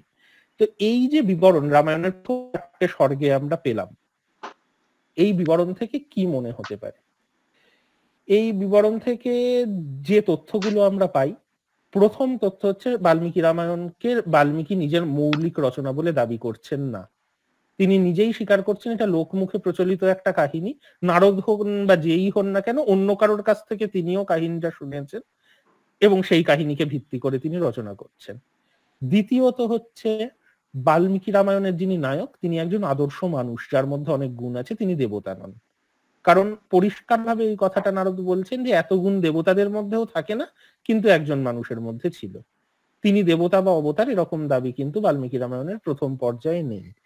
তৃতীয়ত হচ্ছে এই কাব্যের যে মুড, সেখানে মিলন এবং বিচ্ছেদের একটা ব্যাপার আছে, যেটা ক্রৌঞ্চ মিথুনের কাহিনীর দ্বারা চলে আসছে। এবং চতুর্থত কুশীলব বলে যে চারণ কবি গোষ্ঠী, তারা হচ্ছে এর প্রথম প্রচারক। এই তথ্যগুলো আমরা বাল্মীকি রামায়ণের শুরুর দিকের স্বর্গ থেকে পেতে পারি, এবং সেই জায়গা থেকে আমরা মনে করতে পারি যে তাহলে বাল্মীকি কে। বাল্মীকি কে সেটা নিয়েও নানা ধরনের কথা রয়েছে। উত্তরকাণ্ড, যেটা পরবর্তীকালে সংযোজিত, সেখানে বাল্মীকিকে ব্রাহ্মণ হিসাবে দেখানো হয়েছে। রামায়ণের গোড়ার দিকে বাল্মীকিকে কোথাও ব্রাহ্মণ বলে দাবি করা হচ্ছে না। এখন বাল্মীকির প্রথম শিষ্য যদি কুশীলবরা হন, হতে পারে বাল্মীকি নিজেও একজন কুশীলব, সেই সম্ভাবনাটাকে নাকচ করা যায় না। বরঞ্চ একটা অদ্ভুত ব্যাপার, অর্থশাস্ত্রে কুশীলবদের সম্বন্ধে এই যে বিভিন্ন চারণ কবিদের গোষ্ঠী, সুতরা এদের মধ্যে সব থেকে মর্যাদা সম্পন্ন গোষ্ঠী। সাধারণত রাজসভার পৃষ্ঠপোষকতা পেতেন, রাজাদের সঙ্গে তার মহাভারতের স্রষ্টা সম্ভবত সুতেরা, কিন্তু কুশীলবরা এদের মধ্যে সব থেকে কম মর্যাদার গোষ্ঠী। অর্থশাস্ত্র থেকে মহাভারত সর্বত্র কুশীলবদেরকে খুব নিন্দা করা হয়েছে। অর্থশাস্ত্রে এটাও বলা হচ্ছে কুশীলবদের শহরের মধ্যে থাকতে না দেওয়াই ভালো, এবং থাকতে দিলে তাদেরকে যেন একটা ভাতা দেওয়া হয়, কারণ কুশীলবদের একটা স্বভাব রয়েছে, তাদের যদি যথেষ্ট আয় না হয় গল্প বলে, তাহলে তারা দস্যুবৃত্তি অবলম্বন করে অনেক সময়। এখন আমরা জানি মধ্যযুগে স্কন্দ পুরাণে এবং পরবর্তীকালের বেশ কিছু জায়গায় বাল্মীকিকে নিয়ে একটা কাহিনী রয়েছে, যে কাহিনী হচ্ছে যে বাল্মীকি প্রথম জীবনে দস্যু ছিলেন, পরবর্তী জীবনে তিনি রামায়ণ রচনা করে তার মধ্যে একটা পরিবর্তন এলো। এই কাহিনীর হয়তো একটা উৎস এই জায়গাতেই যে কুশীলবদের সঙ্গে দস্যুবৃত্তির একটা সম্পর্ক কিন্তু প্রাচীন যুগে মনে করা হতো।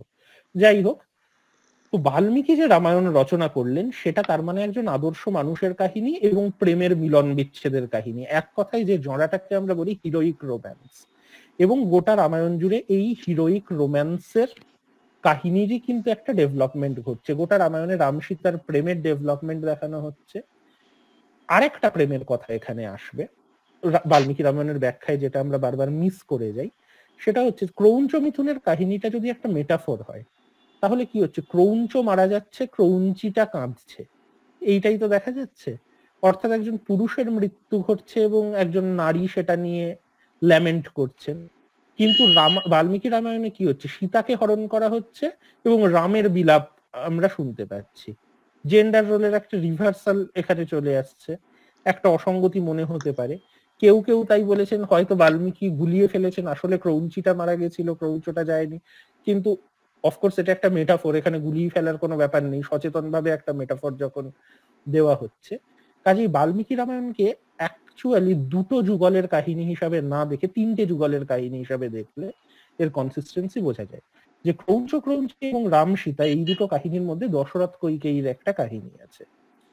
আমরা যদি ভেবে দেখি, দশরথ জাতকে কিন্তু ওই কৈকেয়ীকে রাজার দুটো বর দেওয়ার কোনো কাহিনী নেই, একটু আগেই দশরথ জাতকের যে কাহিনী বললাম, এবং নারদ বাল্মীকিকে যে সংক্ষিপ্ত রামায়ণ বলেছেন তাতেও নেই। তাহলে এই কৈকেয়ীর দুটো বরের কাহিনী কিন্তু সম্ভবত বাল্মীকির ইনোভেশন। এবং কেন বাল্মীকি এটা ইনোভেট করলেন এই হিরোইক রোম্যান্সের কাহিনীকে একটা পরিপূর্ণতা দিতে? কারণ কৈকেয়ী, এমনিতে রামায়ণের অন্যত্র বলা আছে যে কৈকেয়ীকে বিয়ে করার সময়ই দশরথ প্রতিশ্রুতি দিয়েছেন যে কৈকেয়ীর সন্তান রাজা হবে। কাজেই কৈকেয়ী সেই প্রতিশ্রুতি বলেই ভরতকে রাজা করতে চাইতে পারতেন। কিন্তু এই যে দশরথের দুটো বর দেওয়ার কথা এবং মন্থরার চক্রান্ত, বাল্মীকির যে ইনোভেশন কাহিনীর মধ্যে, তার একটা কারণ কিন্তু দশরথ কৈকেয়ীর সম্পর্ককে গড়ে তোলা। কৈকেয়ীকে কেন দশরথ দুটো বর দিতে চেয়েছিলেন না, যুদ্ধক্ষেত্রে দশরথকে কৈকেয়ী বাঁচিয়েছিলেন। এখন একজন ভারতীয় রানীর যুদ্ধক্ষেত্রে যাওয়া খুব অস্বাভাবিক ঘটনা যে সময়ের সাহিত্য এটা। কাজে এর মধ্যে কিন্তু একটা প্রেমের কাহিনীর উপাদান রয়েছে, যে কৈকেয়ী দশরথের সম্পর্ক সাধারণ প্রথাগত স্বামী স্ত্রীর সম্পর্ক নয়। দশরথকে বাঁচানোর জন্য কৈকেয়ী যুদ্ধক্ষেত্রে পর্যন্ত চলে যাচ্ছেন, বিপদের ঝুঁকি নিচ্ছেন, বদলে দশরথ তাকে কিছু বর দেওয়ার প্রতিশ্রুতি দিচ্ছেন। এবং যখন কৈকেয়ী রেগে যাচ্ছেন, দশরথ বিচলিত হয়ে পড়ছেন, কৈকেয়ীর রাগ ভাঙাতে দশরথের কথাগুলোর মধ্যে বহু উক্তি রয়েছে যেগুলো একেবারে পপুলার রোমান্টিক ফিল্মি উক্তি। যেমন দশরথ বলছেন যে আমার বুক চিরে আমার হৃৎপিণ্ড বার করে এনে দেখো, সেখানে শুধু তোমার কথাই তুমি পাবে। এবং দশরথ কৈকেয়ীকে প্রতিশ্রুতি দিচ্ছেন, তুমি যদি বলো তাহলে কোনো নির্দোষ লোককে আমি মৃত্যুদণ্ড দেব, কোনো দোষী লোককে ছেড়ে দেব। এই রকম উক্তি প্রত্যুক্তির পরেও দশরথ খুব ব্যথিত হচ্ছেন কৈকেয়ীর প্রার্থনায়, কিন্তু দশরথ কৈকেয়ীকে বিমুখ করতে পারছেন না, এবং অবশেষে দশরথ তার প্রতিশ্রুতি রাখছেন, কিন্তু তার ফলে দশরথের মৃত্যু হচ্ছে। তো যে কৈকেয়ী দশরথের জীবন বাঁচাতে একটা সময় যুদ্ধক্ষেত্রে গিয়েছিলেন, তিনি দশরথের মৃত্যুর কারণ হচ্ছেন।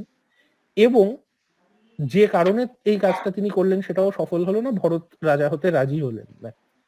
তখন কৈকেয়ীর যে পরিণতিটা হলো সেটা কিন্তু ওই লাইফ লং ল্যামেন্টেশনের পরিণতি, যেটা ক্রৌঞ্চ মিথুনের কাহিনীতে ক্রৌঞ্চির পরিণতি ছিল ক্রৌঞ্চের মৃত্যুর পর।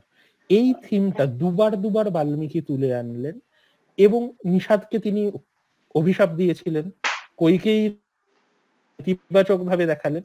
তাহলে এই যে ভুলটা, এই যে বারবার প্রেমের মধ্যে একটা বিচ্ছেদ, এই ভুলটাকে ঠিক করাই বাল্মীকি রামায়ণের উদ্দেশ্য। রাম সীতার মধ্যেও সেই বিচ্ছেদ এলো যখন রাবণ সীতা হরণ করলেন, এবং দেখা যাচ্ছে যে রাম দণ্ডক বনের পাতা লতা ফুল পাখি সবার কাছে ঘুরে বেড়াচ্ছেন এবং সীতার সন্ধান চাইছেন। সীতাও অশোক রামের জন্য প্রতীক্ষা করছেন, এবং অনেক কাণ্ডের পর রাম যখন সীতাকে উদ্ধার করলেন, তখন রামের মধ্যে আবার একটা সংশয় যে সীতা আদৌ রামের প্রতি একনিষ্ঠ আছেন কিনা, সেইখানে অগ্নি পরীক্ষা ঘটছে। মনে রাখা উচিত, পরবর্তীকালে উত্তরকাণ্ডে প্রজানুরঞ্জনের জন্য সীতার নির্বাসন আর অগ্নি পরীক্ষার সময় রামের সংশয়, দুটোর তফাৎ হচ্ছে এটা কিন্তু রামের একান্ত ব্যক্তিগত সংশয়। রাম তখনো রাজা হননি, প্রজারা কি বলবে সেইটা কিন্তু তার প্রবলেম নয়, এটা তার নিজস্ব পজিটিভনেসের একটা সংকট। এবং যে সংকটটার উপমা বাল্মীকি দিচ্ছেন যে সীতাকে রাম বলছেন তুমি যেখানে খুশি চলে যাও, কারণ নেত্র রোগীর সামনে আগুন নিয়ে এলে যেমন তার আলো দেখে অসুবিধা হয়, আমার তোমাকে দেখে অসুবিধা হচ্ছে। অর্থাৎ বাল্মীকি পরিষ্কারভাবেই সীতাকে আলোর উপমায় দেখাচ্ছেন, রামকে নেত্র রোগীর উপমায় দেখাচ্ছেন। মানে রামের দৃষ্টিতে সমস্যাটা সীতার নয়। অবশেষে সেটা রিয়ালাইজ করে রাম সীতাকে ফিরিয়ে নিচ্ছেন, রাম সীতার মিলন ঘটছে। অর্থাৎ যে ভুলটা পঞ্চমিথুনের ক্ষেত্রে দশরথ কৈকেয়ীর ক্ষেত্রে হয়েছে, সেটা হতে না দিয়ে শেষ পর্যন্ত একটা মিলনান্তক পরিণতি বাল্মীকি দিলেন, যদি যুদ্ধকাণ্ডে রামায়ণ শেষ হয়। কিন্তু পরবর্তীকালে আমরা দেখছি উত্তরকাণ্ড সংযোজিত হচ্ছে রামায়ণে। উত্তরকাণ্ড কোন সময় সংযোজিত হচ্ছে? সম্ভবত ওই মৌর্য পরবর্তী যুগে, যখন বিভিন্ন ধর্মের মধ্যে প্রতিদ্বন্দ্বিতা চলছে পৃষ্ঠপোষকতার। কারণ মৌর্য সাম্রাজ্য ভেঙে বহু ছোট ছোট রাজ্য তৈরি হয়েছে, তাদের পৃষ্ঠপোষকতার লড়াই চলছে। এই সময় ব্রাহ্মণ্য ধর্ম নিজেকে রিডিসকভার করছে, কারণ বৈদিক ধর্মের জনপ্রিয়তা কমে গেছিল বলেই প্রতিবাদী ধর্মগুলোর উত্থান হয়েছিল। এই সময় কিন্তু পৌরাণিক ধর্মমতগুলো, অর্থাৎ ব্রাহ্মণ্য ধর্মের একটা আমূল পরিবর্তন ঘটছে। বিষ্ণু, শিব, দেবী এদেরকে কেন্দ্র করে নতুন নতুন ধর্মমত গড়ে উঠছে, এবং বর্ণবিভক্ত সমাজে এই ধর্মমতগুলোর জন্য ব্রাহ্মণরা পৃষ্ঠপোষকতা যে বহু সাহিত্য রচনা করছেন। বিশেষত ভার্গব বলে একটা ব্রাহ্মণ গোষ্ঠী, এই ভার্গব গোষ্ঠী মহাভারতকে ব্রাহ্মণায়িত করেছেন। এই ভার্গব গোষ্ঠী মনুস্মৃতি রচনা করেছেন, যেখানে একটা ব্রাহ্মণ অনুশাসন মেনে সমাজকে চালানোর চেষ্টা হয়েছে। হয়তো রামায়ণের উত্তরকাণ্ডও তারা সংযোজন করেছেন, নিশ্চিতভাবে বলা যায় না। তবে উত্তরকাণ্ডে বাল্মীকিকে একজন ভার্গব ব্রাহ্মণ হিসাবে দেখানো হয়েছে। এই কারণে মনে হতে পারে যে উত্তরকাণ্ড সংযোজনও ভার্গবদেরই কাজ। তো এই উত্তরকাণ্ডে রামকে একেবারেই বর্ণাশ্রমের রক্ষক, একজন আদর্শ ব্রাহ্মণ্য রাজা হিসাবে ধরা হচ্ছে। রাম রাজ্যের যে ধারণা হিন্দু জাতীয়তাবাদী রাজনীতির কেন্দ্রস্থলে, সেই ধারণা কিন্তু উত্তরকাণ্ডের উপর তৈরি, কারণ তার আগে রাম কোথাও রাজা নন, কাজেই রাম রাজ্য বলে কিছু নেই। এবং এই উত্তরকাণ্ডে আমরা দেখছি প্রজাদের দাবির স্বার্থে রাম সীতাকে বিসর্জন দিচ্ছেন, কারণ যে ব্রাহ্মণ্য সংস্কারের প্রতিভু ভার্গবরা, সেখানে কিন্তু বাল্মীকির কাহিনীতে প্রেমের যে কেন্দ্রিকতা সেটা উত্তরকাণ্ডে নেই। বৈবাহিক সম্পর্ক সেখানে মূলত সাংসারিক জীবনের সন্তান উৎপাদনের একটা ব্যবস্থা, সেই সন্তান উৎপাদন হচ্ছে, অর্থাৎ সীতারামের সন্তানদের জন্ম দিচ্ছেন, কিন্তু রাম সীতার প্রেমের সম্পর্কের কোনো অনুষঙ্গ উত্তরকাণ্ডে নেই। একই রকম ভাবে বর্ণাশ্রমকে রক্ষা করতে রাম শম্ভুক বলে একজন শূদ্র তপস্বী বেদ পাঠ করছেন বলে তাকে মৃত্যুদণ্ড দিচ্ছেন। এই কাহিনীগুলো আমরা উত্তরকাণ্ডে পাচ্ছি। উত্তরকাণ্ডে কিন্তু বাল্মীকি রামায়ণের কাহিনী বদলে যাচ্ছে, এবং এই বদল সম্পর্কে উত্তরকাণ্ডের কবিও সচেতন। তিনি রামের মুখ দিয়ে ক্ষমা চেয়ে নিচ্ছেন বাল্মীকির কাছে, এবং বাল্মীকিকে একটা চরিত্র হিসাবে উত্তরকাণ্ডে নিয়ে আসছেন, যিনি নির্বাসিত সীতাকে আশ্রয় দিচ্ছেন, যার আশ্রমে রামের সন্তান হিসাবে লবকুশের জন্ম হচ্ছে। এই হচ্ছে উত্তরকাণ্ডের মূল কাহিনী। এবং সেখানে আমরা দেখতে পাচ্ছি যে উত্তরকাণ্ডের কবি বাল্মীকির কাছে ক্ষমা চাইছেন রামের মুখ দিয়ে, যে শুধুমাত্র লোকরঞ্জনের স্বার্থে এই সীতা নির্বাসনের ঘটনা ঘটাতে হয়েছে, তার জন্য আপনি আমাদেরকে ক্ষমা করুন। কিন্তু অবশ্যই উত্তরকাণ্ডে যেটা হচ্ছে, বাল্মীকি রামায়ণের যে মূল কাহিনী ছিল তা আমূল বদলে যাচ্ছে। আচ্ছা, আমি বলছি যে আমার সময় বোধহয় শেষ হয়ে গেছে মধুশ্রুতি। না আরেকটু বলতে পারেন, মানে আপনি এত সুন্দর বলছেন, বলুন।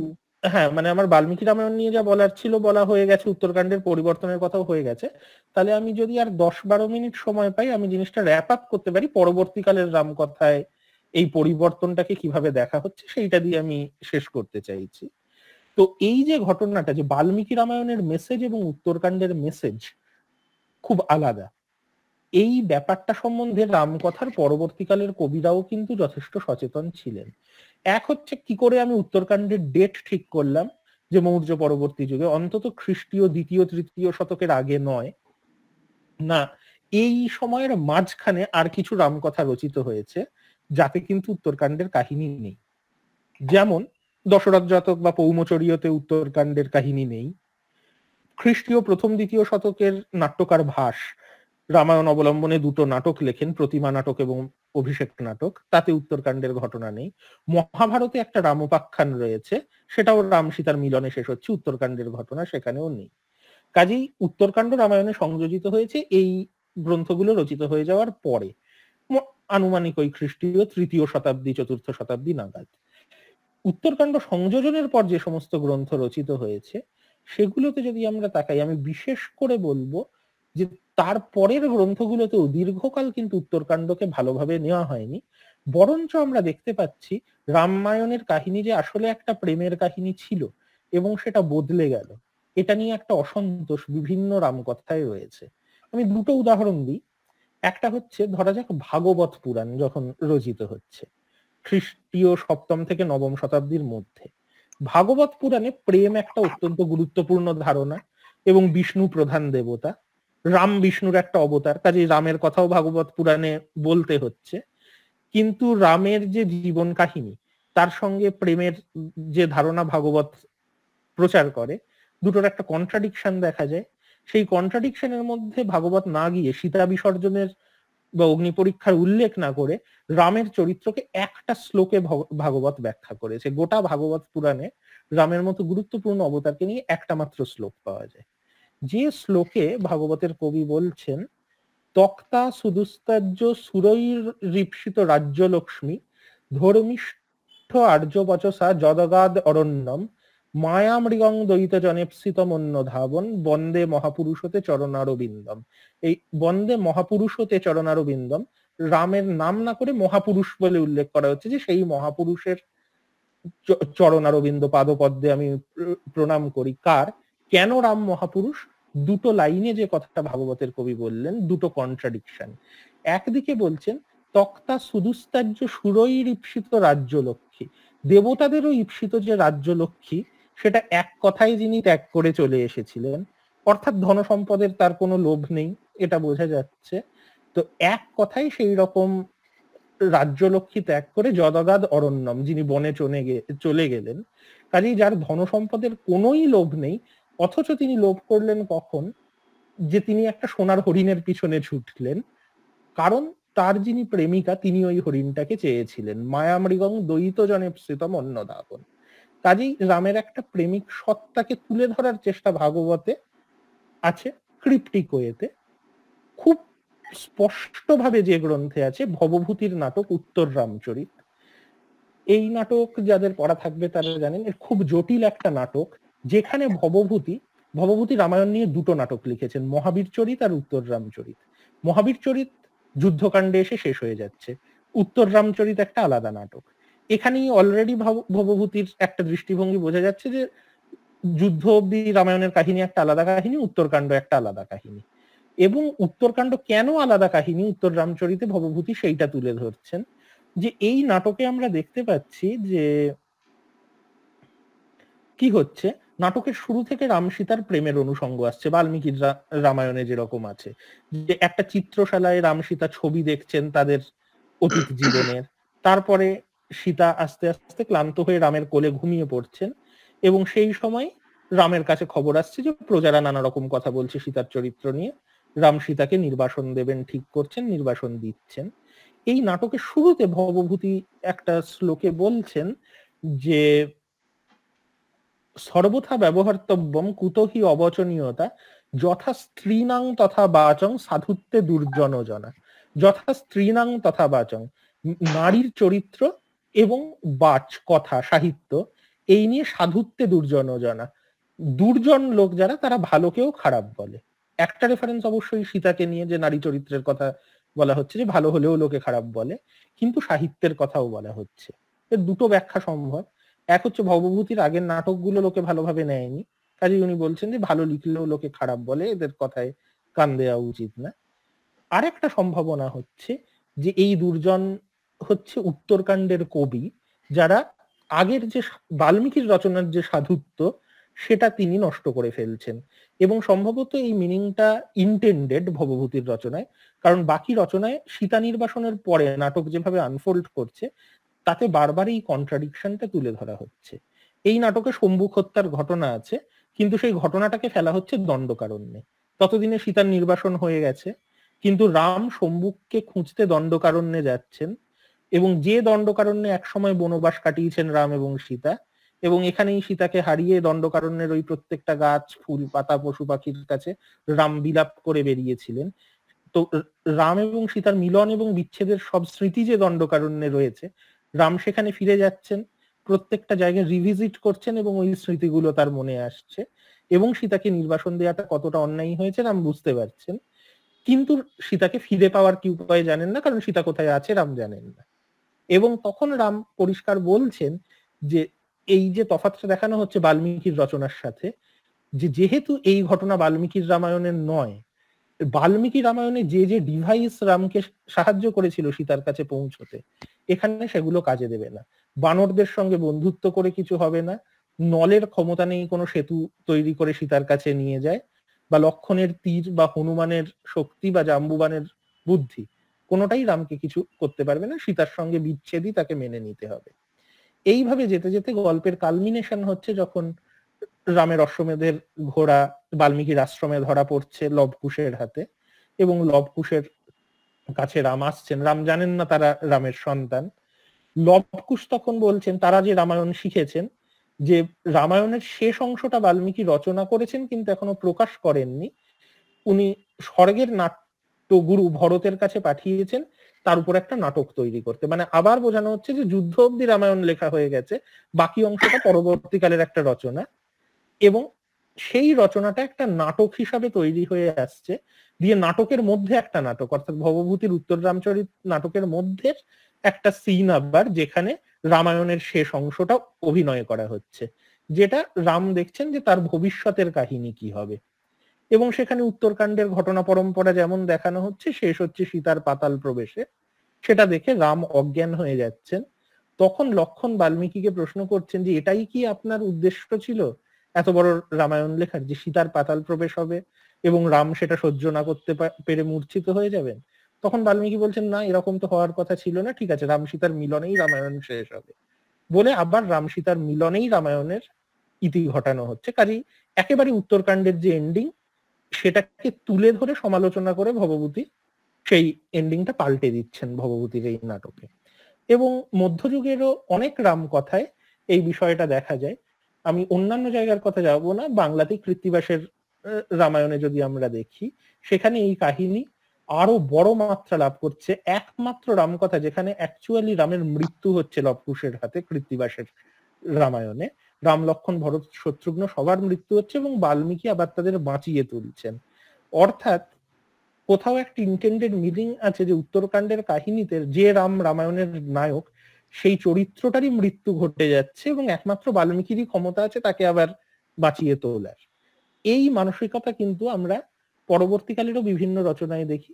আধুনিক বাংলা সাহিত্যে যদি আমরা দেখি, আমরা মেঘনাদ বধ কাব্যের কথা অনেক সময় আলোচনা করি, কিন্তু মাইকেলের যে বীরাঙ্গনা কাব্যগ্রন্থ, সেখানে একটি কবিতা দশরথের প্রতি কৈকেয়ী যদি আমরা দেখি, সেখানে আবার ওই দশরথ কৈকেয়ীর যে প্রেমের অনুষঙ্গ তাকে ফিরিয়ে আনা হচ্ছে, যেখানে দেখানো হচ্ছে যে কৈকেয়ীর সমস্যা এটা নয় যে রাজ্যের লোভ, কৈকেয়ীর সমস্যা হচ্ছে যৌবনে প্রেমের কারণে দশরথ যে প্রতিশ্রুতি দিয়েছেন, তিনি বৃদ্ধ হয়ে গেছেন বলে কি দশরথ এখন সেই প্রতিশ্রুতি রাখছেন না। এই ক্রাইসিসটা তুলে ধরা হচ্ছে।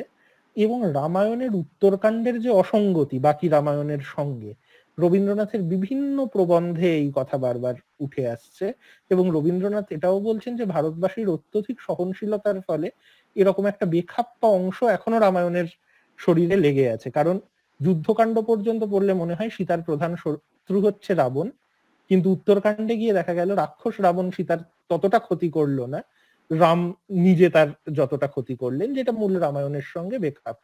কিন্তু রাজনৈতিকভাবে খুব গুরুত্বপূর্ণ এই উত্তরকাণ্ড, কারণ আদর্শ ব্রাহ্মণ রাজা হিসাবে রামের যে মডেল, সেটা কিন্তু এই উত্তরকাণ্ডের উপরেই তৈরি হয়েছে।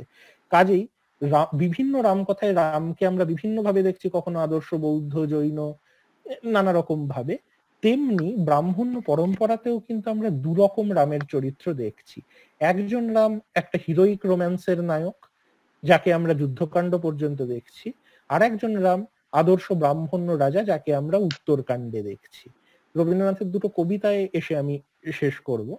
রবীন্দ্রনাথের পুরস্কার কবিতায় যখন রামের চরিত্রকে ইন্ট্রোডিউস করা হচ্ছে, তখন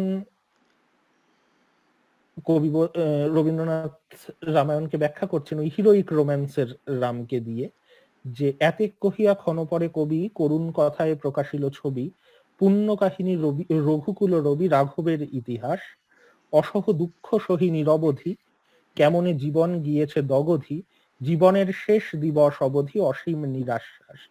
অর্থাৎ এই যে করুণ রস, ক্রৌঞ্চ মিথুনের কাহিনীতেও যেটা ছিল, করুণ রস সাহিত্য হিসাবে রামায়ণের প্রধান রস, এই বেদনার একটা সুরই কিন্তু রামের চরিত্রের মূল উপজীব্য। সেখানে রাজা রাম বা ব্রাহ্মণ্য ধর্মের যে প্রতিভু রাম, তার কোনো জায়গা রবীন্দ্রনাথ দেখছেন না।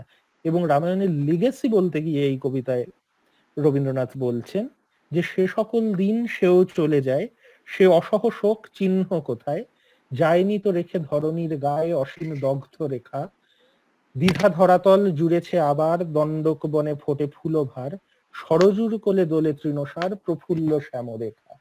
শুধু সেদিনের একখানি সুর, বহুকাল হতে বহু বহু দূর, কাঁদিয়া হৃদয়ে করিছে বিধুর একটি করুণ তানে, সে মহাপ্রাণের মাঝখানটিতে যে মহারাগিনী আছিল ধ্বনিতে, আজিও সে গীত মহাসঙ্গীতে বাজে মানবের প্রাণে। তো আবার সেই বেদনার সুরের কথাটাকেই রামায়ণের লিগেসি হিসাবে রবীন্দ্রনাথ দেখছেন। এবং দুটো কবিতা দিয়ে শেষ করবো বললাম, শেষ যে কবিতাটায় আমি আসছি, যে রামায়ণের ক্রিয়েশন রবীন্দ্রনাথকেও বারবার ইন্ট্রিগ করেছে। ছোটবেলার থেকে বাল্মীকি প্রতিভা রচনা করেছেন উনি অত্যন্ত কম বয়সে, কিন্তু পরবর্তীকালে এই টোটাল রামায়ণের থিমকে কেন্দ্র করে রবীন্দ্রনাথ একটা কবিতা লেখেন কাহিনী কাব্যগ্রন্থে, পরবর্তীকালে সংযোজিত একটা কবিতা, ভাষা ও ছন্দ কবিতাটার নাম, যেখানে রামায়ণ রচনার ওই গোড়ার দিকে, যেখানে নারদ এবং বাল্মীকির কথোপকথন হচ্ছে, এই কথোপকথনই এই কবিতার উপজীব্য। সেখানে নারদকে বাল্মীকি ওই একই প্রশ্ন করছেন, যে সর্বগুণান্বিত একজন মানুষের পরিচয় দিতে হবে, যে ভগবান ত্রিভুবন তোমাদের প্রত্যক্ষে বিরাজে, কহমরে কার নামে অমর বীণার ছন্দ বাজে, কহমরে বীর্যকার ক্ষমারে করে না অতিক্রম, কাহার চরিত্র ঘেরি সুকঠিন ধর্মের নিয়ম, ধরেছে সুন্দর শোভা মাণিক্যের অঙ্গদের মতো, মহৈশ্বর্যে থাকে নম্র মহাদয়ীনে কে হয় না নত, সম্পদে কে থাকে ভয়ে বিপদে কে একান্ত নির্ভীক, কে পেয়েছে সবচেয়ে কে দিয়েছে তাহারও অধিক, কে নিয়েছে নিজ শিরে রাজভালে মুকুটের সম, সবিনয়ে সগৌরবে ধরা মাঝে দুঃখ মহত্তম, কহমরে সর্বদর্শী হে দেবর্ষী তার পুণ্য নাম, নারদ কহিলা ধীরে অযোধ্যার রঘুপতি রাম।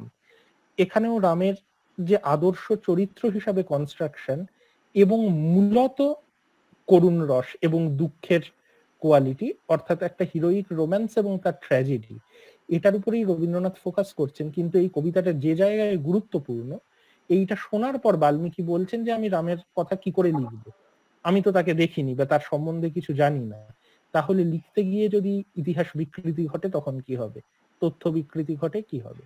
তার উত্তরে নারদ বলছেন, সেই সত্য যা রচিবে তুমি, ঘটে যা তা সব সত্য নয়, কবি তব মনোভূমি, রামের জন্মস্থান অযোধ্যার থেকে সত্য যেন। অর্থাৎ যে কথা বাল্মীকি রামায়ণের গোড়াতে বাল্মীকিও বলেছেন, ভবভূতিও দেখিয়েছেন, একই কথা রবীন্দ্রনাথও বলছেন, যে কবির মনোভূমি কিন্তু রামের জন্মস্থান।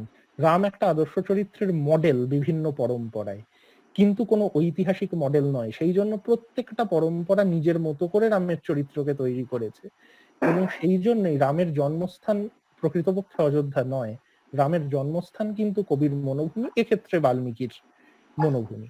এবং ভারতীয় সমাজ বা সংস্কৃতির ইতিহাসে রামকথাকে বাদ দিয়ে সেই ইতিহাস লেখা যায় না। রামকথার বিবর্তনের মধ্যে এই ইতিহাসের অনেক রিফ্লেকশন আমরা পাই, কারণ রাম একটা মডেল চরিত্রের আদর্শ, এবং এই আদর্শ কিভাবে বদলে বদলে যাচ্ছে বিভিন্ন পরম্পরায়, সেটাই আমরা ভারতীয় চিন্তার বিবর্তনের ইতিহাস লিখবার জন্য ব্যবহার করতে পারি। কিন্তু একজনই ঐতিহাসিক চরিত্র রাম, বা একটাই পরম্পরার রামই আসল ঐতিহাসিক চরিত্র, এই ধারণা কিন্তু রামকথা পরম্পরার যে নিজস্বতা তার অত্যন্ত পরিপন্থী একটা ধারণা। এবং সেই কারণেই রামের কোনো একটা ভৌগোলিক জন্মস্থান খোঁজাও রবীন্দ্রনাথ যেভাবে দেখিয়েছেন রামকথার আদর্শের পরিপন্থী, বরঞ্চ কবির মনোভূমিকেই রামের জন্মস্থান হিসাবে গ্রহণ করাটা রামকথা পরম্পরার যে আদর্শ তার সঙ্গে অনেক বেশি সঙ্গতিপূর্ণ। ধন্যবাদ।